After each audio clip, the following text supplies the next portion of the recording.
No, it was so amazing to see it from above and to move around. Like, yeah, I totally agree. It feels so natural, like almost like we should be doing this. And I hope that we are one of the first, and let's hope that many, many more people can do this, because this experience you should share with more and more people. It's so amazing. And a special congratulations to you on becoming the youngest person to have ever flown in space. Thank you.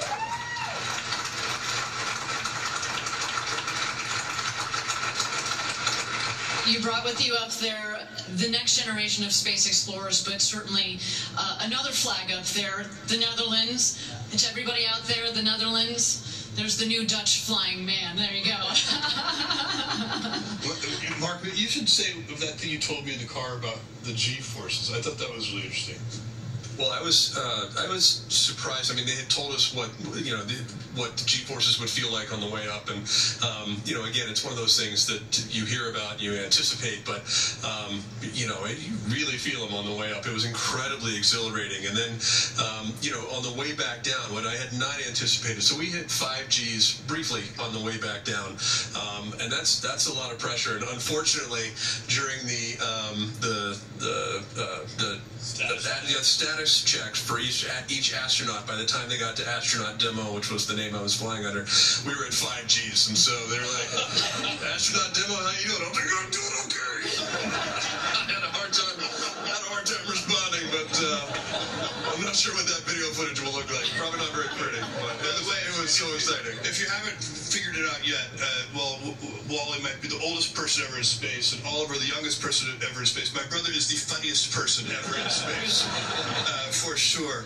I want to do a couple of more things before we maybe go to next questions, which is I want to recognize 2 people here in the audience. We are honored today to have Alan Shepard's daughters, Laura and Julie. Could you stand up just briefly so we can say...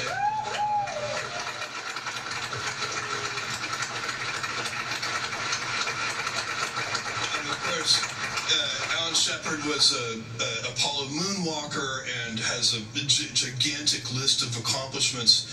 But for our purposes today, the thing that is most interesting about Alan Shepard is that he is the namesake for this vehicle, New Shepard, and that is because the mission profile that we did today is very similar to the one that Alan flew when he became the first American in space, I guess 60-ish years ago. So that is, we're very honored to have you guys here, and thank you for joining us. It's incredible. I got some pictures with them backstage, and I know those are getting blown up big. Thank you. And I have a couple of things to show. Can we start? Do you want to talk about the couple of things we flew? Go ahead. Well, we did. So we had the opportunity to bring with us, it was actually on loan from the Explorers Club. We were able to fly with a piece of canvas from the Wright Flyer. So the plane that the Wright brothers flew, we brought a piece of that canvas with us, which was really powerful, as well as a bronze medallion that was made from the first hot air balloon flight in 1783, which was the first time man ever left the Earth in controlled flight. So we were very thrilled to be able to bring both of those along with us. And we brought those precious objects back. Yes, we did.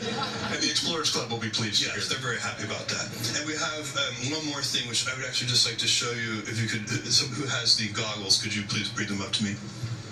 Would you hold that for me? This is incredible. So, all right, why don't you stand so you guys can face it? We're watching the crew there from Blue Origin's New Shepard spacecraft. After coming back from space, all 4 of them were able to make the trip, a roughly 10-minute flight, roughly 3 minutes in space.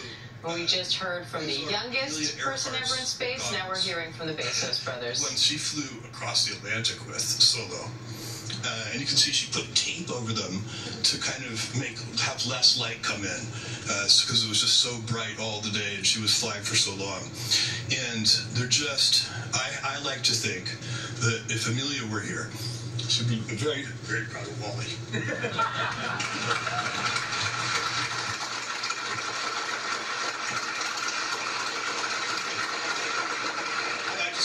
I can't resist doing that. Thank you, Amelia. we hope you're watching all of this. Thank you. Give me this back. These are precious, precious cargo. There you go. And well, on that note, Wally. Oh, I'm sorry. Oh, please go ahead. Thank you. Lauren just reminded me. I have one more thing, which is, and Christina, I might need your help on this, but Mom, could you come up for a second? Where's my mom? Okay, you don't have to come up. I can come to you. I wore this necklace. And it is a Lorigin feather, and I wore it up into space, and now it's for you.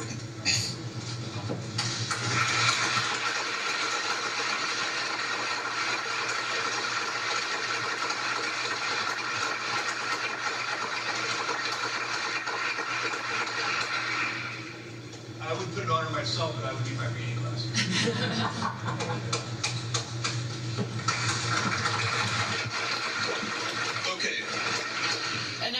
Wally, last but not least, Amelia Earhart, what a lovely transition.